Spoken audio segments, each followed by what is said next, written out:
வணக்கம். பாக்கியலட்சுமி சீரியல் 26ஆம் தேதிக்கான ப்ரொமோவை பார்க்கலாம். கோபி ரொம்ப ஸ்ட்ராங்காக சுதாகர்கிட்ட நான் என் பொண்ணை என் வீட்டுக்கு கூட்டிகிட்டு போகிறேன்னு சொல்கிறாரு. சுதாகர் ரொம்ப ஒரீடாக பார்க்குறாரு. சமாதானம் சொன்ன போதும் கோபி என் பொண்ணோட சேஃப்டி தான் எனக்கு முக்கியம்னு சொல்லிட்டு தெளிவாக இருக்காரு. சுதாகருக்கும் ஏன் சந்திரிகாவுக்கும் கூட இனியா வீட்டை விட்டு போகிறது ஏற்றுக்க முடியலை தான். இதையெல்லாம் பார்த்த இனியா அப்பாவை தனியாக கூட்டிக்கிட்டு போய், டேடி நான் இங்கேயே இருக்கேன், அம்மா பாட்டிக்கு என்னோட இந்த விஷயம் தெரிஞ்சால் ரொம்ப உடஞ்சி போயிடுவாங்க, என்ன இவங்க நல்லா தான் பார்த்துக்கிறாங்க, என்னால் சமாளிக்கவே முடியலன்ற பட்சத்தில் நான் அவங்கக்கிட்ட சொல்கிறேன், அப்போ நீங்கள் என்னை வீட்டுக்கு கூட்டிகிட்டு போகலாம்னு சொல்கிறாங்க. ஆனால் கோபிக்கு இதுக்கு பிறகு இனியாவை இங்கே விடுறதுக்கு மனசே இல்லை தான். சுதாகர் பல்ல கடிச்சுக்கிட்டு நித்தீஷை எல்லாம் உன்னாலதான்டான்னு திட்டுறாரு. சமாதானம் ஆகாத டேடி கிட்ட இனியா, டேடி அங்கிள் சொன்ன மாதிரி யூரோப் ட்ரிப் போன போதெல்லாம் நித்தீஷ் என்கிட்ட ரொம்ப நல்லா தான் நடந்துக்கிட்டாரு, இப்போ நான் எந்த முடிவையும் எடுக்க வேண்டாம்னு நினைக்கிறேன்னு சொல்லி அப்பாவை ஒத்துக்க வைக்கிறாங்க. கோபியும் இனியாவும் பேசி முடிச்சு வர்றாங்க. சுதாகர் ஃபேமிலி டென்ஷனோட காத்திருக்காங்க. கோபி இந்த சமயத்தில் சுதாகர் பாக்கியாவுக்கு கொடுத்த டார்ச்சர் பற்றி எல்லாம் பேசி இதையெல்லாம் பொறுத்துக்கிட்டோம், ஆனால் என் பொண்ணு விஷயத்த அப்படி விட முடியாது, என் பொண்ணு இங்கேயே இருக்கிறேன்னு சொல்கிறதால அவளை இங்கேயே விட்டுட்டு போகிறேன்னு கோபி சொன்னதும் சுதாகருக்கும் சந்திரிகாவுக்கும் நிம்மதி வருது. சுதாகர் ஹாலில் உட்காந்துருக்காரு. இனியா கீழே பாட்டிலில் குடிக்க தண்ணி பிடிச்சிட்டு போகிறதுக்கு வர்றாங்க. சுதாகர் இனியாவை கூப்பிட்டு வச்சு பேசுறாரு. நீ எனக்கு மக மாதிரி, இனி என்ன பிரச்சனைனாலும் எங்கிட்ட சொல்லுமான்னு பேசுறாரு. நித்தீஷ் இனி உங்ககிட்ட நல்லபடியா நடந்துப்பான், அதுக்கு நான் பொறுப்புன்னு இனியா கிட்ட சொல்றாரு. உங்க அப்பா கூப்பிட்டோம், நீ போகாததுக்கு தேங்க்ஸ்மான்னு சொல்றாரு. இது உன்னோட வீடு, நீ சந்தோஷமா இருக்கணும்னு சொல்லக்குள்ள நித்தீஷ் வெளியே இருந்து வர்றாரு. இனியாவை சுதாகர் மேலே அனுப்பிடுறாரு. நித்தீஷ் கிட்ட கொஞ்சம் கடுமையா பேசுறாரு.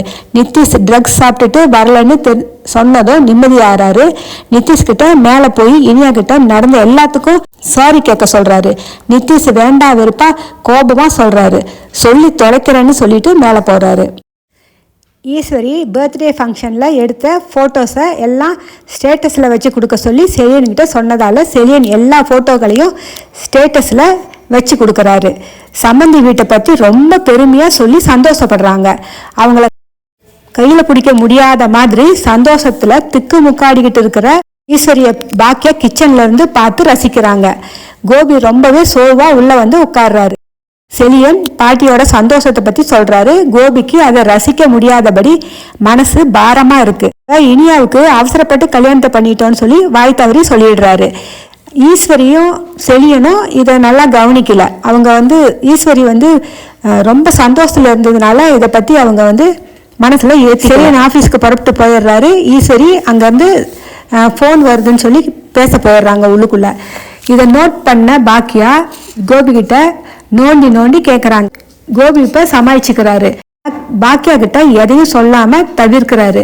ஆனா பாக்கியாவுக்கு இனியா ஃபங்க்ஷன்ல சந்தோஷமா இல்லைன்னு புரியுது. அவங்க மனசு கோபி சொன்னதுல சமாதானம் ஆகல. இனியாவுக்கு ஏதாவது பிரச்சனை போய்கிட்டு இருந்தா அது எனக்கும் தெரியணும்னு கேட்குறாங்க.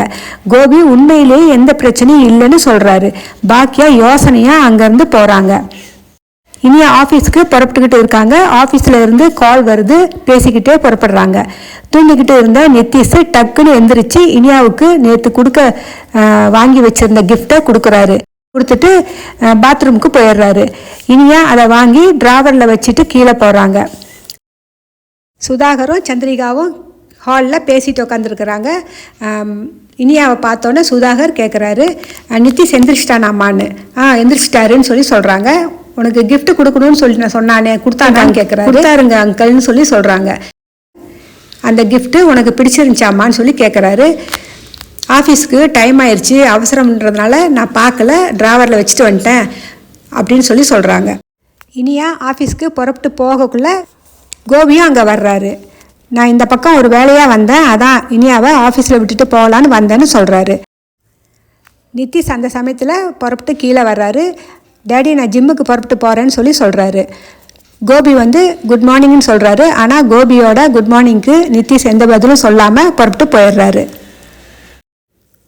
இப்போவும் நித்திஷ் வந்து கோபி கிட்ட நல்லா பிஹேவ் பண்ணலை. இதை நோட் பண்ண இனியா உடனே டேடியை கூட்டிக்கிட்டு புறப்பட்டுறாங்க. காரில் போகக்குள்ள டேடி என்னை நினச்சி பயந்து தானே வீட்டுக்கு வந்தீங்கன்னு கேட்குறாங்க. ஆமாண்டா, நைட் தூக்கமே வரலன்னு சொல்கிறாரு. கோபியும் இனியாவும் அங்கேருந்து புறப்பட்டு போன பிறகு சுதாகர் கோபிக்கிட்ட நித்திஷ் நடந்துக்கிட்டதை பற்றி சொல்கிறாரு. சந்திரிகா அவருக்கு இந்த மரியாதையை அதிகம்னு சொல்கிறாங்க. இதுலேருந்து என்ன தெரியுதுன்னா சந்திரிகானால தான் அந்த நித்திஷ் வந்து கெட்டு போகிறான்றது நமக்கு புரியுது. காரில் போயிட்டுருக்கக்குள்ள கோபி வந்து ரொம்ப நெகிழ்ச்சியாக பேசுகிறாரு இனியா கிட்ட. என் பொண்ணை நான் இப்படி ஒரு இடத்துல கட்டி கொடுத்துட்டேனே அப்படின்னு சொல்லி ரொம்ப வருத்தப்படுறாரு, துடிச்சு போகிறாரு. இதை கேட்ட இனியா வந்து டேடி நீங்கள் நான் நல்லா இருக்கணும்னு தானே டேடி இப்படி செஞ்சீங்க, உங்களுக்கும் தெரியாது இல்லையா அப்படின்னு சொல்லி சமாதானப்படுத்துகிறாங்க. இதோட இன்னைக்கான இந்த ப்ரோமோ முடியுது. நன்றி.